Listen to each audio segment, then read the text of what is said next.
Hello and welcome to Let's Talk Music Tech Masterclass sessions here at Staffordshire University. Our first speaker today has been a musician and songwriter for nearly 20 years, releasing 6 albums with his bands Ten and Hard Rain.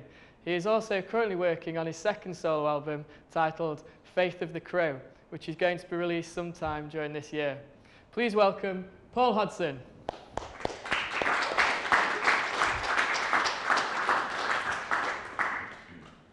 First of all, thank you very much for saying that I've only been in the industry for 20 years, because that makes me seem a little bit younger. It's actually 30 years this year that I've been involved in the music industry. What I wanted to do was just sort of give a little bit of an overview of sort of the music industry and how as musicians we try to exist in there, and how we go about trying to exist within the industry. It's not an easy industry to get into, and it's not an easy industry to stay in once you are actually there. But then I suppose that's the case with every industry, I suppose. A little bit of a background: in 2010, UK creative industries, and I'm putting a sort of a broad sense around that. I'm not just talking about the music industry, but the film industry, the computer games industry, because of course we're still doing the music for that kind of thing. Exported 4.1% of all goods and services of this country, and we made somewhere in the region of £17.3 billion for our economy. Okay. The reason why I tell people that is because everybody who goes into the music industry, the first thing that they do, or first thing that their parents generally tell them, is get yourself a proper job. Well, it is a proper job. It is a proper industry. We do very, very well for this country. 2010, again, creative industries employed somewhere in the region of 1.3 million people in 182,000 different businesses, which is approximately 8.7% of all enterprise in this country. So we are a credible industry. Okay. The problems, the downside that we have to do, or we have to face and exist within the music industry, is that we are still suffering from illegal downloading. Illegal downloading, we know, is obviously still happening. The problem is that we simply don't know how much, as artists, it's affecting us, because it's very, very difficult to quantify and qualify how big an impact that it's having on us.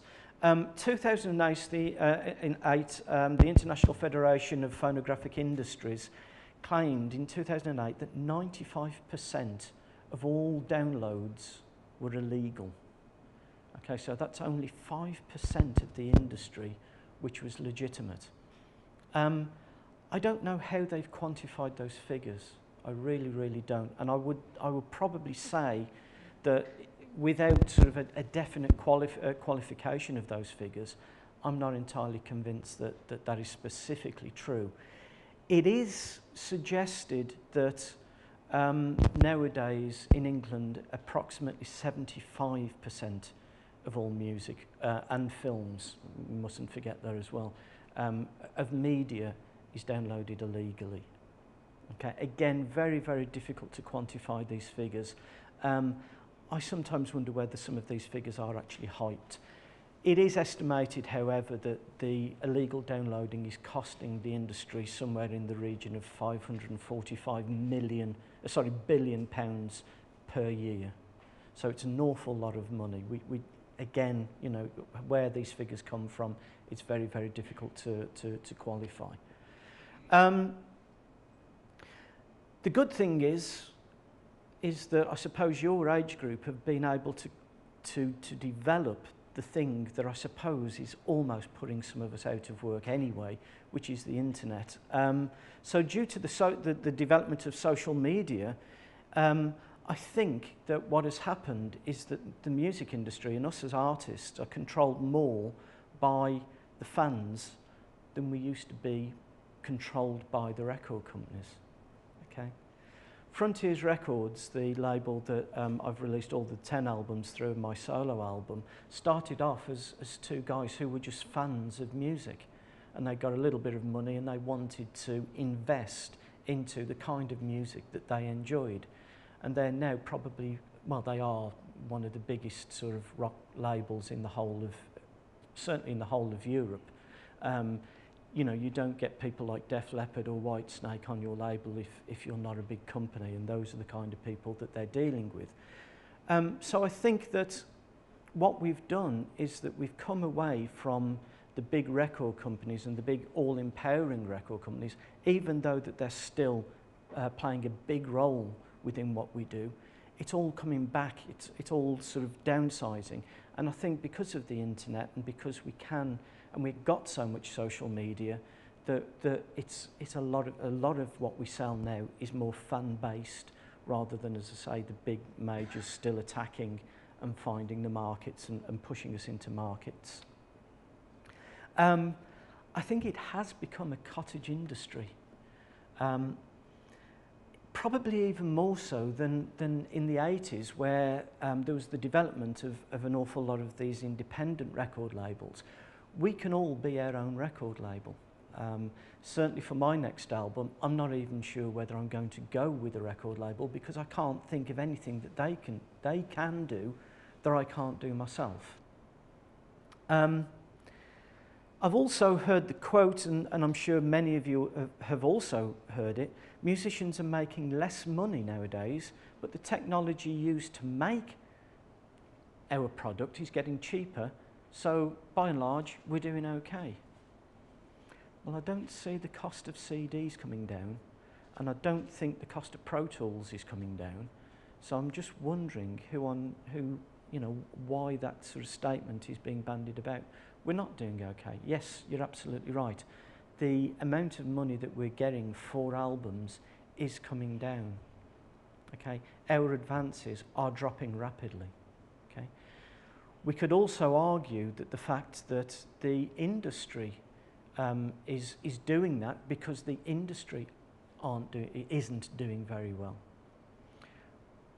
I'm not entirely sure that that's the case nowadays, because largely the industry doesn't have to press CDs anymore, because for the majority of our work it goes straight onto YouTube, or it goes onto things like iTunes, or we download our music digitally.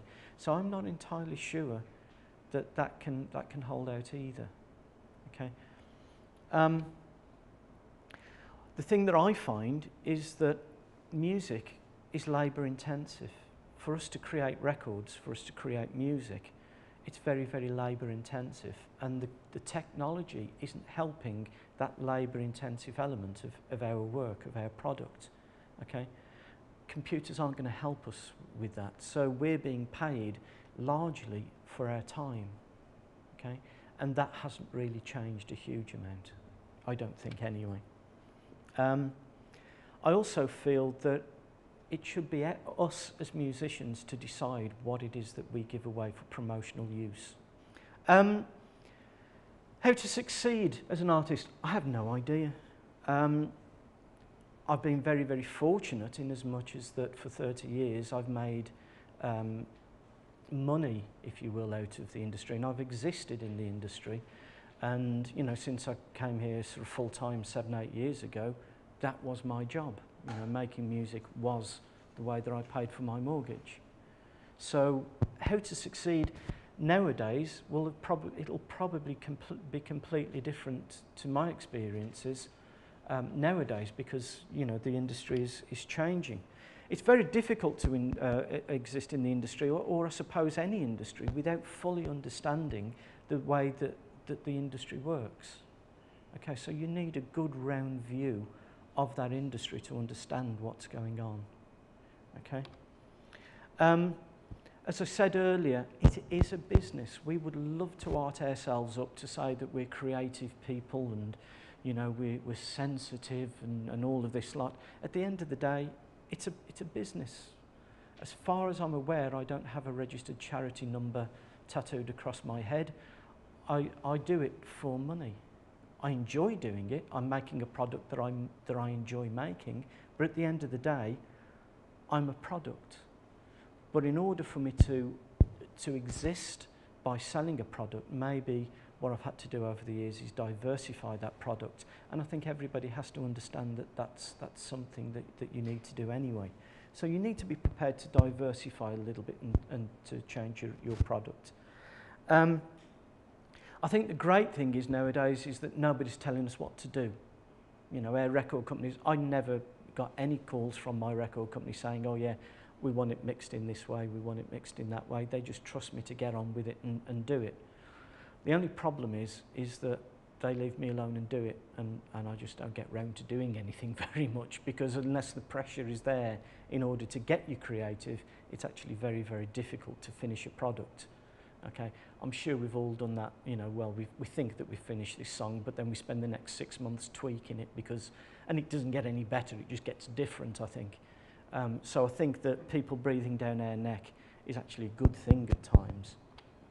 I think the other thing to reach success is to understand that you're not going to be rich and successful overnight. And you shouldn't expect to be, because it's just a business. If we have the look of success, that's brilliant. But I think if we can just make a living, that's bonus. Okay, I think that's a very important thing to remember. My journey, I suppose how I did it really is that I understood that it was wrong to specialise. Certainly at the beginning of my career, because if I just said, right, all I'm going to do is work in studios, I would never have earned a living. If I just said, all I'm going to do is play keyboards or sing, I would never have earned a living. If I'd have just said, I'm going to be a producer, I would never have earned a living. Putting all of those things together makes a living. So I think that we've got to do, and we've got to be very, very diverse in our skill sets, okay? Which is where, obviously, university education is helping you, because we're trying to give you all of these diverse skills. I suppose that the thing that I've always lived by is that when the phone goes and somebody asks you to do something, the answer is yes. Even if the answer is no, you can always mould it so that the answer seems as if it's yes. Okay? We've got to be able to do everything as artists. We have to do it. If it's producing an album, brilliant. If it's doing the sound for a computer game, it's still music. We have to be able to exist in lots of different areas of the media nowadays in order to be a successful artist, I think. I suppose then I learnt to follow where the work was. You know, you actively go out and find the areas where something is going to work for you, an area which is going to be commercial.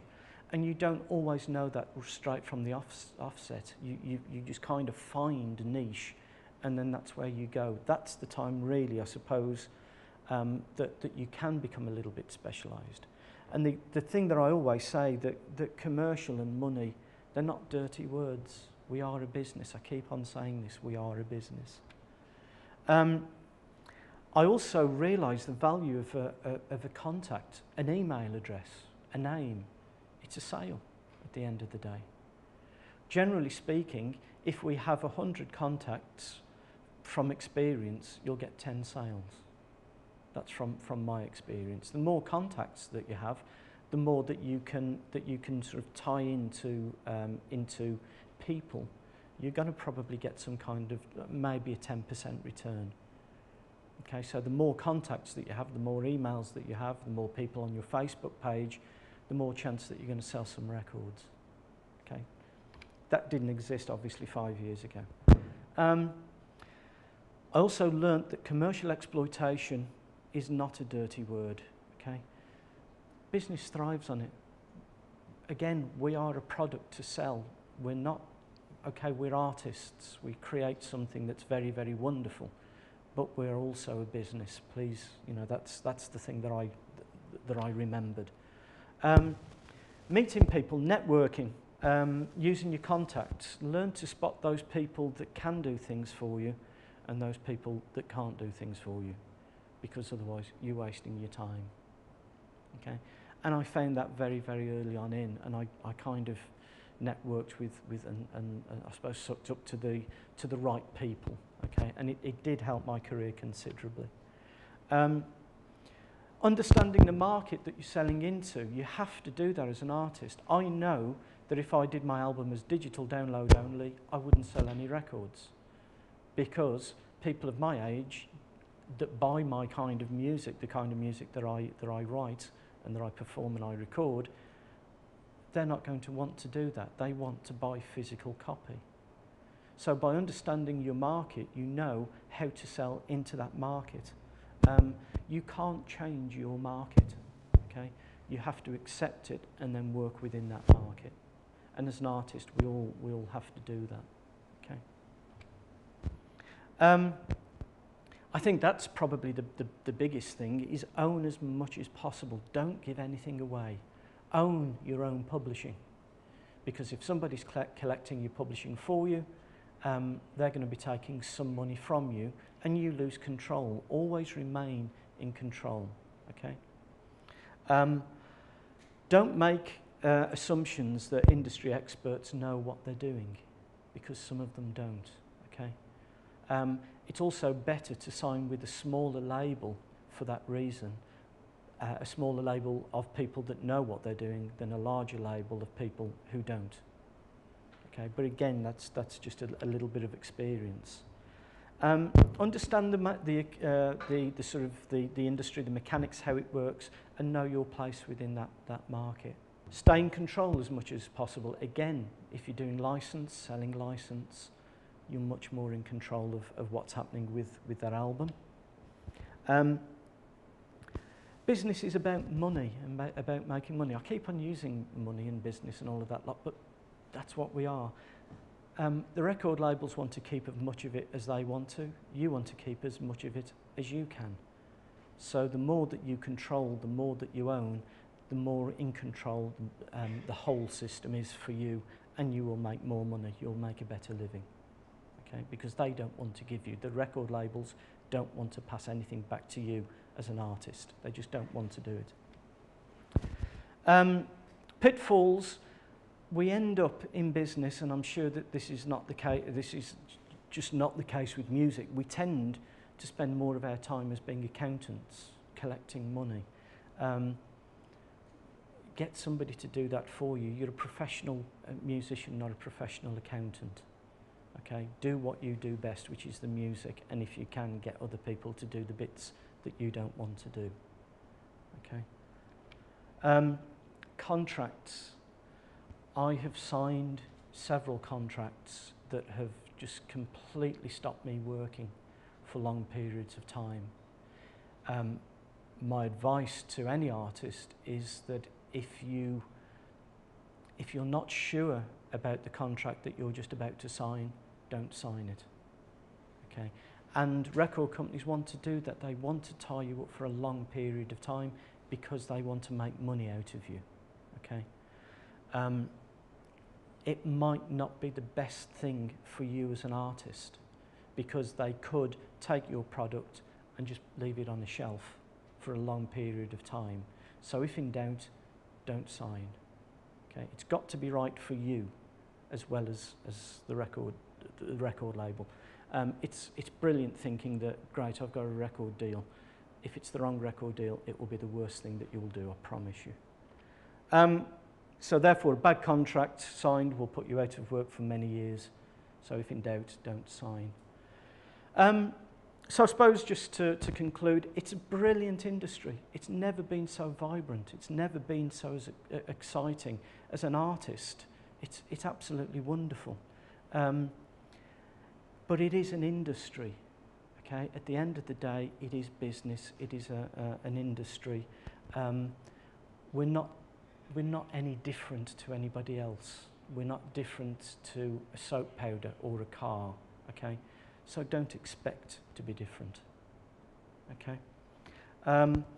Thanks for listening. And I think this is for charity, I suppose I should share with you my favourite photograph, which is that one. So give money, and thanks very much for listening.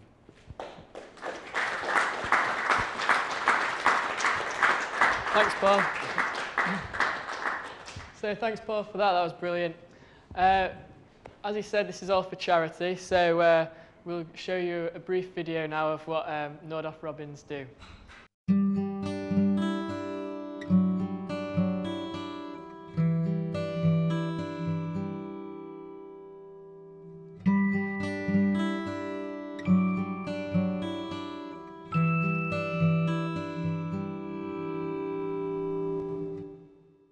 Music is something that affects us all. It's something we can't help responding to. We at Nordoff Robins work with people of all ages. We use music to reach through the effects of illness or disability or trauma, because music reaches right inside a person. And there are Nordoff Robins music therapists working across the country with people living with many different challenges. For example, a major part of our work is with older people living in care homes who have dementia. And we see people benefit enormously who are autistic or who have learning difficulties, people with mental health problems or neurological disorders. So when Nordoff Robins music therapists use music, they can draw even the most withdrawn or disabled person out of themselves and into communication with other people. Music becomes a connection or builds a bridge for them.